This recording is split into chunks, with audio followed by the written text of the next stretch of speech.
Bom, pessoal, boa noite. Estou muito feliz de estar aqui. Mais um evento da CFA Society Brasil.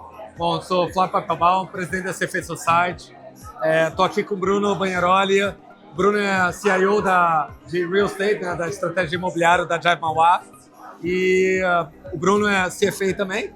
Veio fazer uma palestra, parabéns pela palestra, obrigado. Foi muito legal, foi uma aula, como eu te disse lá. E queria que você aqui, na primeira pergunta, era falar um pouquinho de o que foi fazer o CFA para você, essa experiência de fazer o CFA, e o que o CFA mudou na tua carreira. Acho que eu sou uma daquelas experiências que o CFA realmente mudou tudo. Até expliquei para a turma que eu vim de uma cidade mais dentro do ABC, eu fiz faculdade fora de São Paulo, fora do eixo do mercado financeiro totalmente. Lá, ninguém, na minha época, né, não era nem um pouco difundida a existência do próprio mercado financeiro. Dei sorte que eu acabei caindo numa empresa que a gente trabalhava no ramo, mas chegando no ponto, se eu não tivesse feito CFA, eu jamais teria conseguido voltar para São Paulo. Daqui abriu portas para mim, né, a certificação.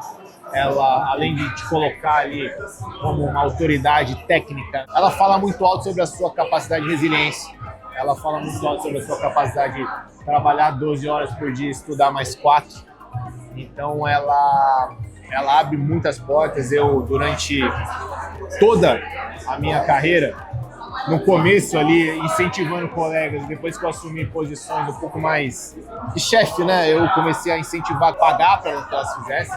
Então, eu gosto muito da política de você passou, eu pago, se você não passou, você vai pagar. Mudou muito, mudou bastante a minha carreira. Para mim, a ideia de que você tem a sua disponibilidade, um currículo completo, né? Não é que é uma prova que vou agora se vira aí para aprender eu te digo que vai cair, você se vira. Você é aquele que entrega tudo. É uma certificação grande o suficiente que você tem um arcabouço de outros terceiros que também estão tentando te ensinar. Então é possível tanto a pessoa aprender sozinha como ela aprender com alguém. Sim. E definitivamente, assim, você que está aqui dentro, isso vai te ajudar muito a abrir portas, e você que está do lado de fora, de São Paulo, do Rio, o eixo do mercado financeiro, eu diria que é quase uma sine qua non para você conseguir break into Faria Lima, break into Leblon. Legal, muito bom. Bom, aí achei um pouco da palestra que você fez hoje aqui, até fez no fechamento, ficou bem claro, né, sobre duas questões, que é faça o simples, né, e tenha sorte. Vale também um pouco para o CFA também, né, que eu acho que tem que ter isso, mas sorte é sempre importante. Mas falando aqui sobre o mercado, né, um pouco do que você apresentou. Queria falar um pouquinho que você falasse da perspectiva para 25. Eu sei que é um ano desafiador, mas vocês acabaram de fechar uma transação bem relevante em logística. Teve até saiu uma reportagem no Brazil Journal. Sei que você comentou da foto, né? A foto é sempre interessante. Não privilegia. Exatamente. Mas, de toda forma, ficou bem claro ali que vocês têm algum tempero para esse arroz-feijão, que é legal de você falar um pouquinho. O mercado de fundos imobiliários, o mercado imobiliário, vamos dizer, a casca e o recheio, eles funcionam de maneira completamente distinta. Essa é a primeira coisa para você ter na cabeça. Então, a casca, o que você vê nas cotas de fundo, elas vão andar junto com condições muito mais macro do que micro fundamento. Então, você vai ter um impacto do juros, tanto do longo, quanto também do spot, porque o investidor, a pessoa física, às vezes acaba comparando com o CDIzinho que está acontecendo lá. Então, o ano de 2025 vai ser mais um ano muito difícil para a casca. Então, os fundos imobiliários, se eles forem ver alguma recuperação, tende a ser mais para o final do ano, quando a gente enxergar perspectiva de uma Selic caindo. As condições ali de trading, elas vão acabar sendo muito mais focadas em aspectos de liquidez e de mercado do que especialmente do fundamento. O mercado do fundo imobiliário está mais descolado do fundamento, mas já faz até bastante tempo. Dentro do recheio, do que tem os ativos lá dentro, eles estão indo muito bem, obrigado. Então, a gente passou pelo Covid, que foi argumentavelmente a pior coisa que poderia acontecer para quase todos os segmentos imobiliários, exceção do logístico. Passamos vivos, está tudo melhor do que estava antes, talvez com exceção de lajes corporativas que está voltando, né? Shopping está muito melhor em vendas, hotel está uma maravilha, logístico nunca deixou de ser muito melhor, residencial voltando, mesmo com o peso dos juros nas costas. Então, vacância está baixa, preços estão subindo, você já tem aquele efeito, né? Eu comentei na palestra que hoje você tem que tomar muito cuidado com o termômetro que você está usando, porque você olhar um preço médio ali numa região não está funcionando muita coisa. Porque você olha numa quadra em outra, ou no começo da Faria Lima ou mais pro meio, você está indo de 60 mil para 20 mil. O que isso significa? Né? Significa duas coisas. Primeiro, toma cuidado com o termômetro, mas segundo, as coisas elas vão do sistema solar, né, cada vez mais distantes do Sol. Então, uma vez que você encheu uma quadra, o preço subiu, você vai para a próxima, e para a próxima, e para a próxima. Então, isso já está acontecendo.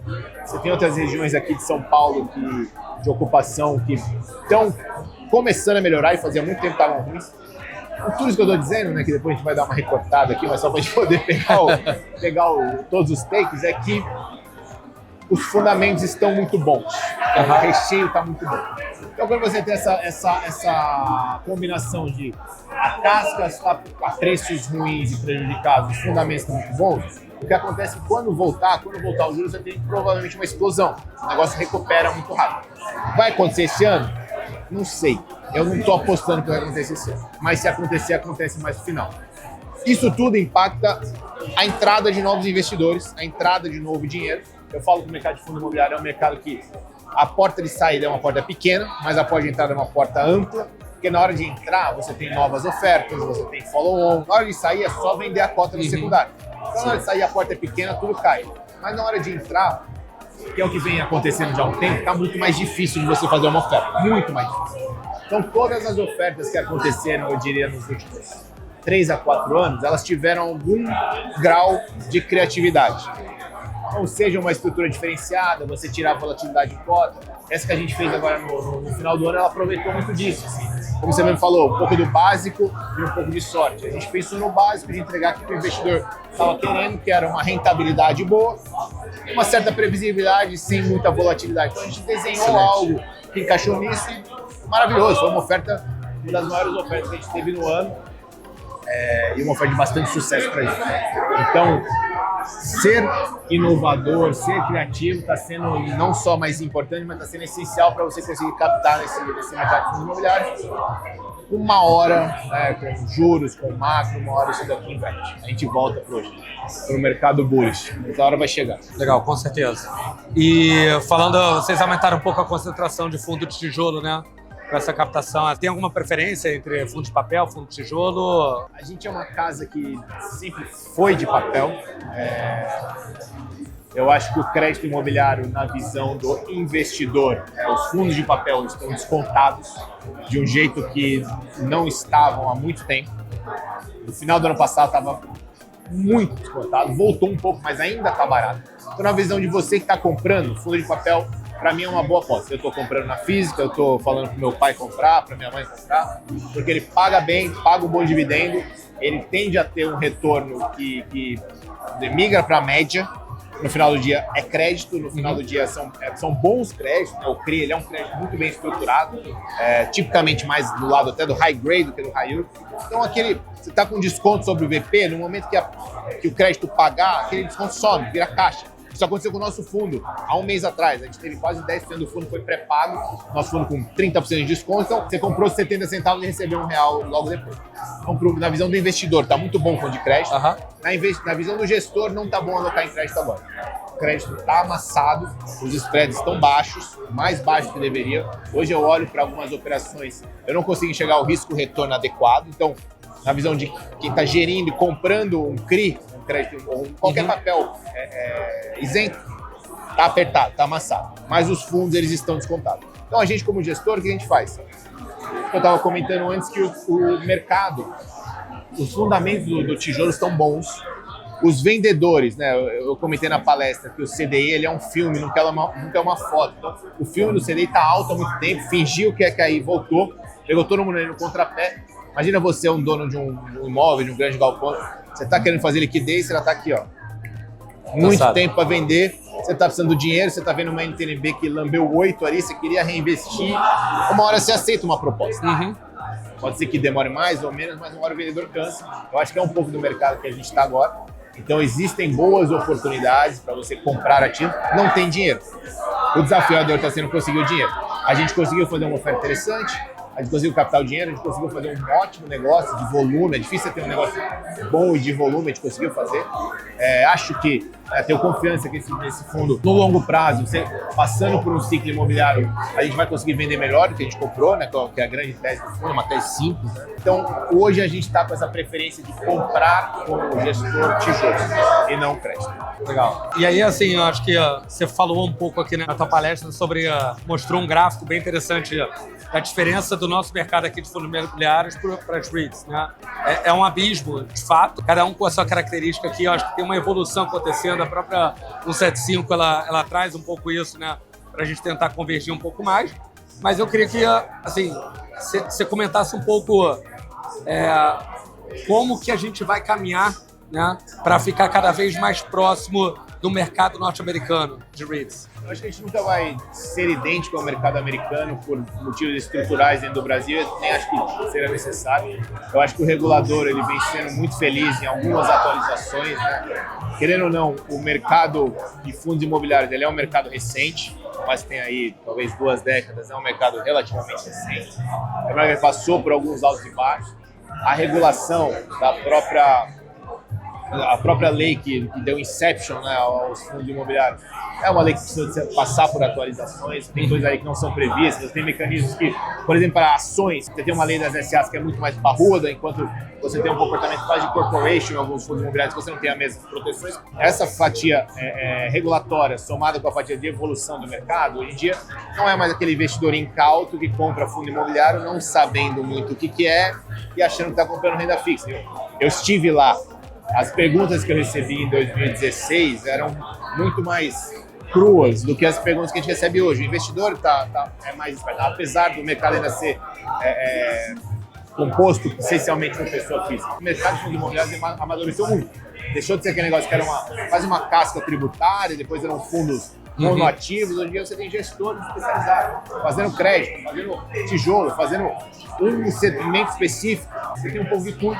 E você tem um regulador sendo feliz, né? Tanto na linha de regulação dos fundos imobiliários, como veio no 75, como coisas que precederam isso, como o próprio marco da securitização, que também trouxe uma boa abertura para muito do que você pode ter dentro do crédito.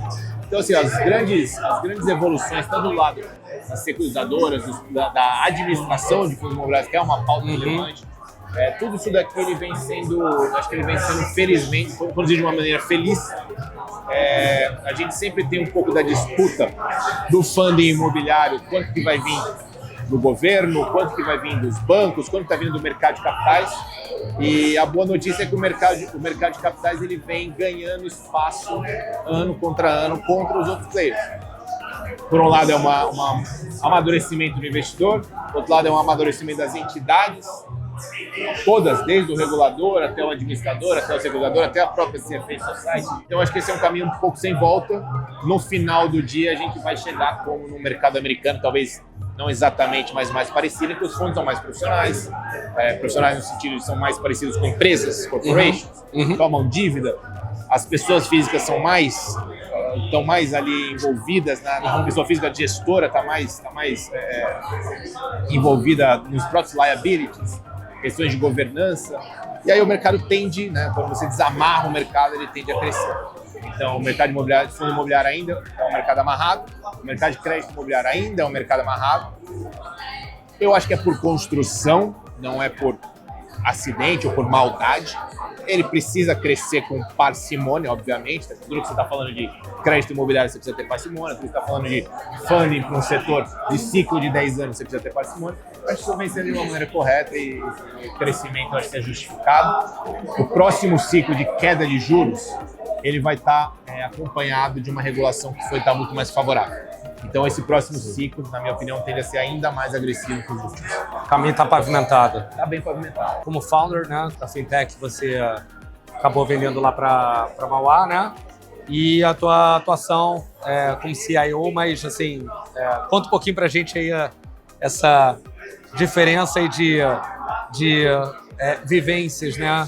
Complexidades, desafios. Fala um pouco disso, por favor. A carreira profissional de todo mundo aí que entrou, que mergulhou, que fez um CFA, provavelmente você vai cair numa linha que em dado momento você vai ser um analista, você vai estar ali envolvido no Excel, numa conta, em algum tipo de descoberta de análise.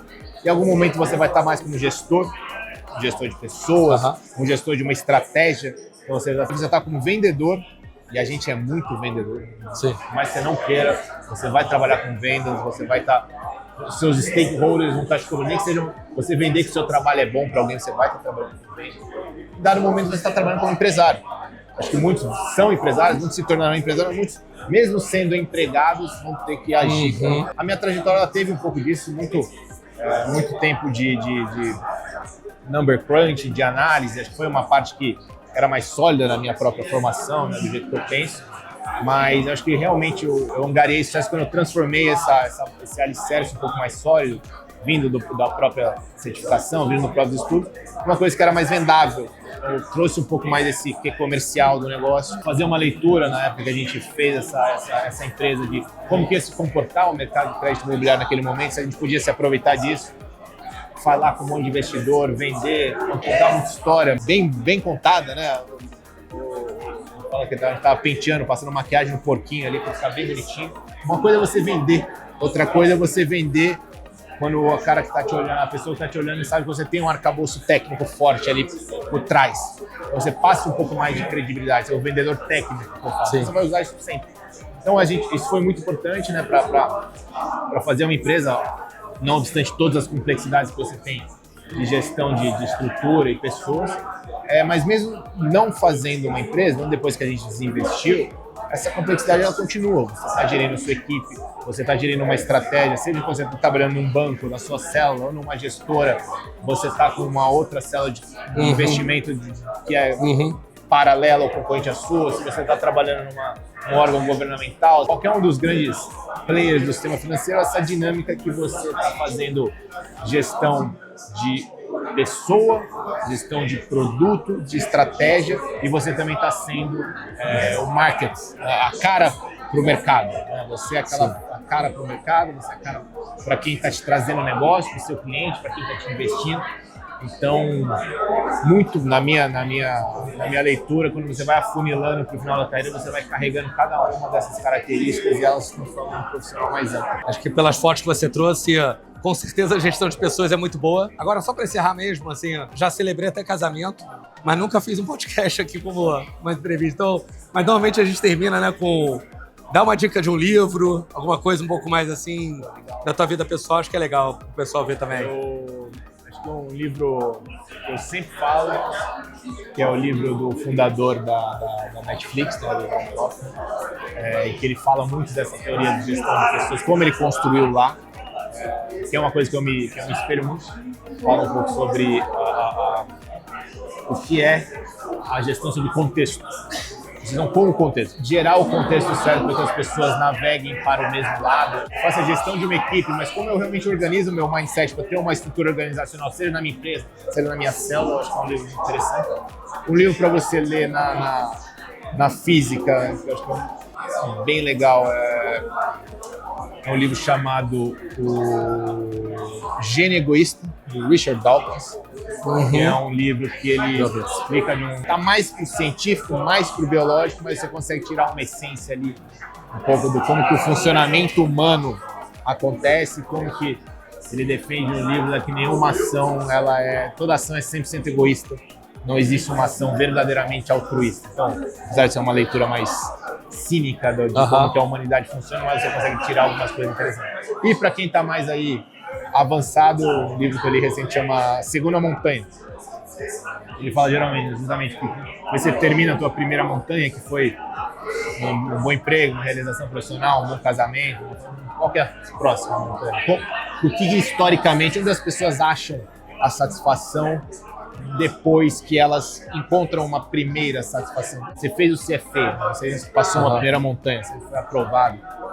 Qual que é a tua próxima montanha?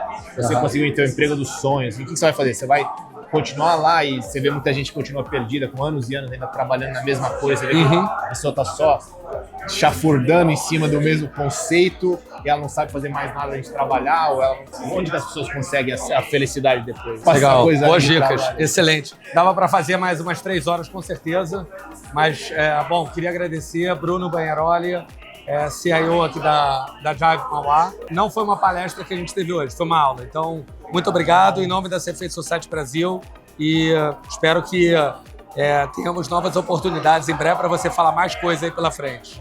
Bom, obrigado, Flávio. Obrigado, Bruno. Muito obrigado. Uma honra.